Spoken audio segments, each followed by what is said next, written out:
Assalamualaikum warahmatullahi wabarakatuh. Selamat pagi anak-anak. Bagaimana kabar kalian hari ini?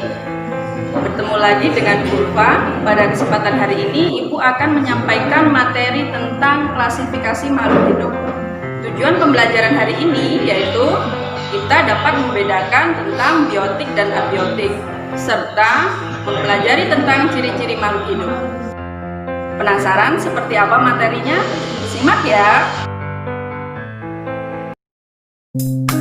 Anak-anak, coba kalian perhatikan apa bedanya gambar sebelah kiri dengan gambar sebelah kanan. Gambar sebelah kiri adalah kelompok makhluk hidup atau biotik, sedangkan gambar sebelah kanan adalah kelompok makhluk tak hidup atau abiotik. Jadi, yang masuk ke dalam makhluk hidup yaitu manusia, hewan, tumbuhan, dan mikroorganisme seperti bakteri.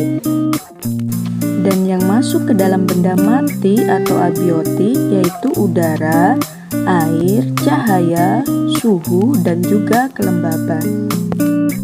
Sekarang kita bahas tentang ciri-ciri makhluk hidup. Apa saja sih yang termasuk ke dalam ciri-ciri makhluk hidup? Ciri-ciri makhluk hidup itu ada banyak, yaitu bernafas, bergerak, tumbuh dan berkembang biak, memerlukan nutrisi, iritabilitas, dan adaptasi. Kita bahas satu persatu ya, mulai dari bernafas atau respirasi.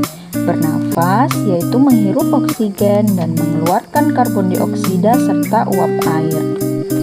Alat pernapasannya pun berbeda-beda. Manusia bernapas menggunakan paru-paru. Burung bernapas dengan paru-paru dibantu dengan pundi-pundi udara. Sedangkan cacing bernapas dengan menggunakan kulitnya. Tumbuhan juga bernapas loh. Tumbuhan bernapas pada organ daun menggunakan mulut daun yang disebut dengan stomata. Ciri makhluk hidup yang kedua yaitu bergerak. Pada manusia dan hewan disebut dengan gerak aktif karena dapat berpindah tempat. Sedangkan pada tumbuhan disebut dengan gerak pasif karena tidak dapat berpindah tempat. Ciri makhluk hidup yang ketiga yaitu tumbuh dan berkembang.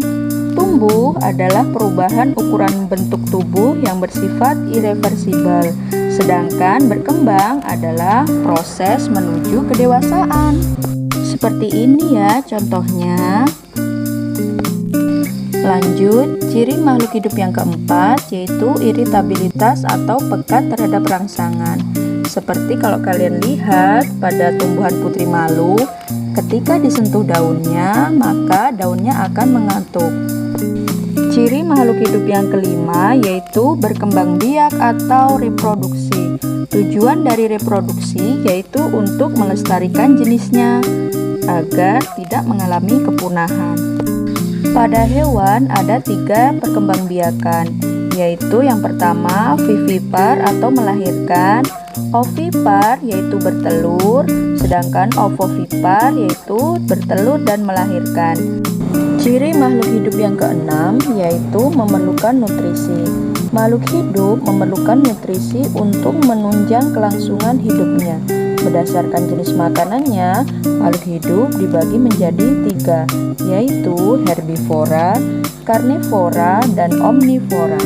Ciri makhluk hidup yang terakhir adalah adaptasi atau menyesuaikan diri pada lingkungannya. Tujuan dari adaptasi yaitu agar makhluk hidup dapat bertahan hidup. Contohnya, cicak akan memutuskan ekornya ketika dia merasa bahaya. Demikian video pembelajaran pada hari ini, semoga bermanfaat dan bisa menambah ilmu pengetahuan kalian selama belajar di rumah. Sekian, Assalamualaikum warahmatullahi wabarakatuh.